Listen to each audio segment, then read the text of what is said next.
If you're like me, you often forget that vampires exist in the wizarding world.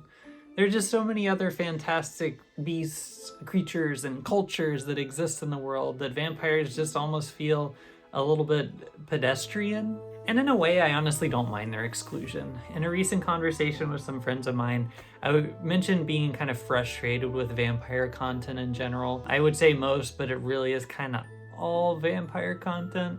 This might sound prudish, but let's be honest, vampire content tends to get a little bit... And that's just not me.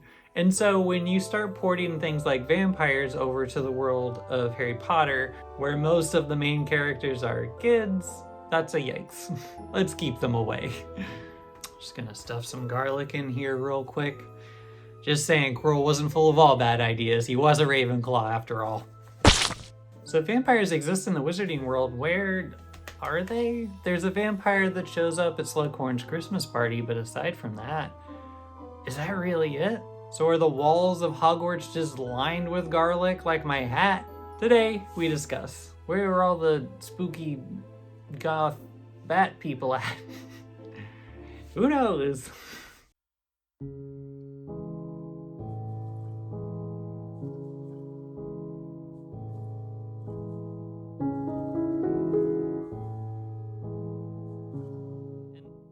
Interestingly, in J.K. Rowling's early notes prior to publication, there was a planned vampire professor by the name of Trocar.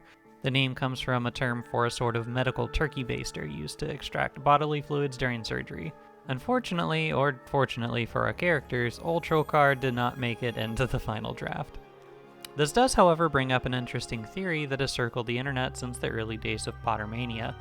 Could Professor Severus Snape be a vampire? Let's start by examining what little we know about vampires from the Harry Potter books.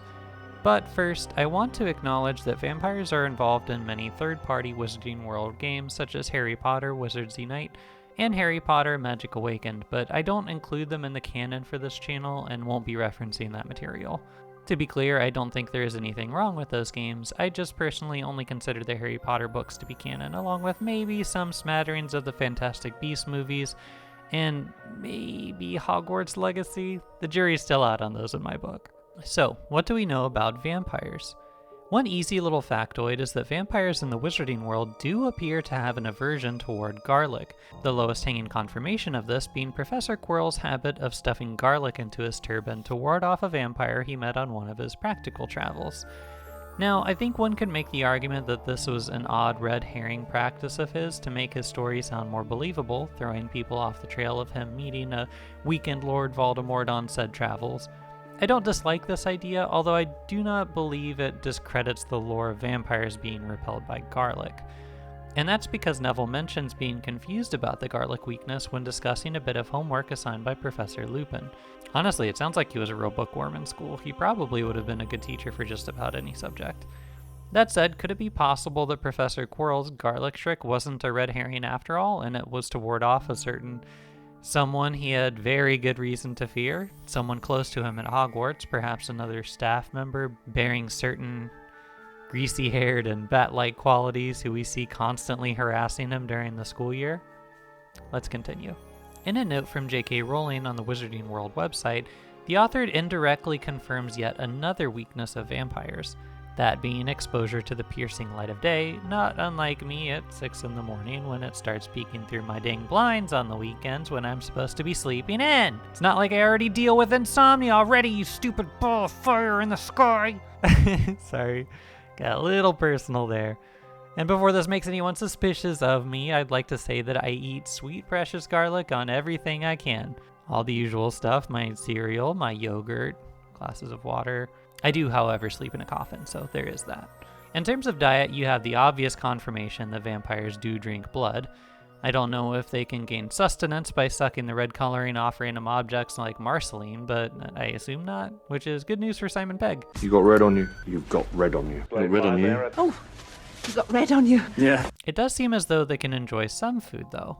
A Daily Prophet newsletter released to fans mentions a vampire causing a ruckus in Britain before becoming entranced by a raw steak and lured away. I take this as confirmation that they can eat meat, though perhaps not if it's cooked. Hermione also suspects the blood-flavored lollipops and honeydukes to be catered toward vampires, and most of her hunches tend to be right. From the information I can find, that's just about all the confirmed canon for vampires in the Wizarding World, but this wouldn't be a theory channel if we didn't deviate from the path a little bit to fill in the gaps now, would it? In the Prisoner of Azkaban video game from 2004, there is a chocolate frog card with a very interesting character depicted, that being Count Vlad Dracul, an infamous vampire. Within the Wizarding World, it is this particular fellow who went on to inspire the Muggle author Bram Stoker to write the novel Dracula, which needs no introduction. I know it's a reach given that I don't know how seriously we can take deep-cut information like this as any kind of canon. It feels similar to accepting material from games like Magic Awakened as canon, but I feel like the Prisoner of Azkaban game gets a bit more credit for two reasons. One, it's a bit less removed from the main series in terms of real passage of time. And two, it's about the main series rather than being about a new cast of characters altogether. At the end of the day, this portion of the video is speculation, so while I'm not saying the information coming up is canon, I am saying that I think it's our best bet at what vampire lore in the Wizarding World would actually look like. Alright, enough hedging. Let's examine our list of known powers possessed by good old Dracula, sourced by the actual real-life novel of the same name. And this may be a useful summary, actually, for all of you authors out there for your own source material. Here goes. Dracula possesses the strength, spryness, and speed of 20 men. He is capable of climbing walls like a spider, which I can't decide if that's a very funny mental image or just pure nightmare fuel. He can change his appearance and even his size to a degree purely at will. He maintains his normal vision while in complete darkness. He can turn into seemingly just about any animal, not just bats, and also command them, as well as poofing into a cloud of mist or dust while in the moonlight. He can read the minds and control those whom he's turned to some degree. He also seems capable of hypnotizing and mind-controlling ordinary people with similar ease. He can also control corpses, gross, and Dracula can even summon bad weather. It's worth noting that to maintain these abilities, he must drink blood, probably akin to something like a mana bar that can only refill upon feeding. Oh, and he can regenerate himself by resting in boxes/coffins of Transylvanian dirt. Before I claim that this is my definite best guess at the powers of vampires in the Wizarding World, I want to make 2 points. Here's the first. This guy is on a chocolate frog card, meaning he is a famous wizard, which implies that a lot of this could just be spell work that, through the muggle eyes of poor Bram Stoker, probably looked a lot like scary monster vampire-y powers. I've implied on the channel before that I believe altering one's bodily strength and vitality seems to be an ability that an extremely skilled witch or wizard could possess, evidence being Dumbledore. Dracula's ability to change his appearance at will could simply be the result of him being a metamorph magus, and the mind reading and controlling of people could simply just be due to Dracula being a skilled legilimens and a person who knows the Imperius Curse. Some of the others are a bit trickier to explain, and probably can be chalked up to just straight up vampirism. I haven't seen many Hogwarts students sleep in coffins full of Transylvanian dirt in the hospital wing after all. I don't think that would work. Also, I don't think Poppy would care for the mess. I would also hazard a guess that some of these more incredible abilities are probably due to Dracula being a much older vampire. I know that oftentimes in vampire lore, the closer a vampire is in terms of blood lineage to the OG, the higher their power potential is. We don't see Dracula's quote-unquote wives being quite on the same power level as him, and they're obviously much younger vampires and further down the line in blood lineage. We also see matching weaknesses in the Dracula novel. Dracula is repelled by garlic and religious materials like crosses. He is weakened to the strength of more or less a mortal man during the light of day and does not seem to be able to access any of his usual powers during that time. He also cannot enter homes unless invited, and he cannot cross over running water unless the tide has reached specific points. If he's been invited to a home, he can apparently teleport there in the future, so apparition. If you want to kill a vampire, you have to stake them through the heart with wood, or maybe iron, drop them into running water, burn them up in fire, or shoot them up with holy bullets. I say maybe iron would work for staking just because there's some debate as to whether or not Dracula dies at the end of the story. He was not staked with the usual wood, however, his reaction upon the alleged death blow matches the reaction seen by other vampires upon death in the material. That is to say, an expression of pure relief, as he realizes that he is no longer a servant of darkness. And now we find ourselves at the question, is Severus Snape a vampire? No.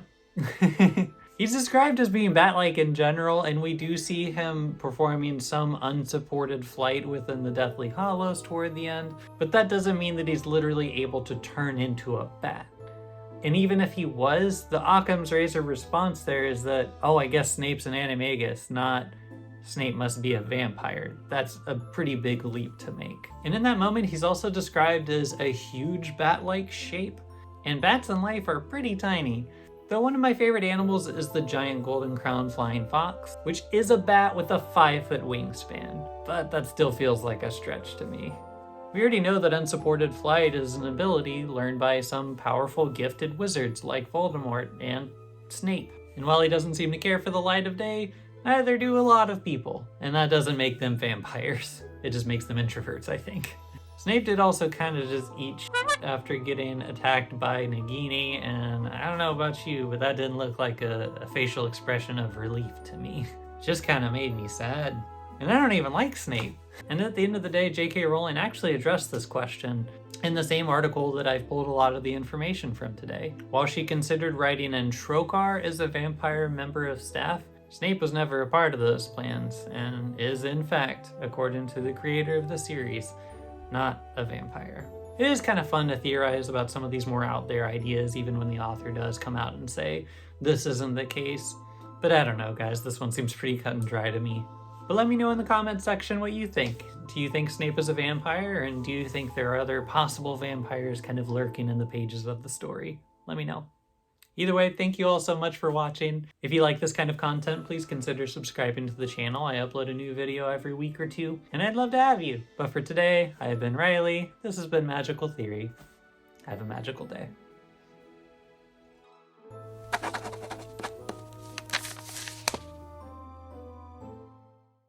Oh, this better be machine washable.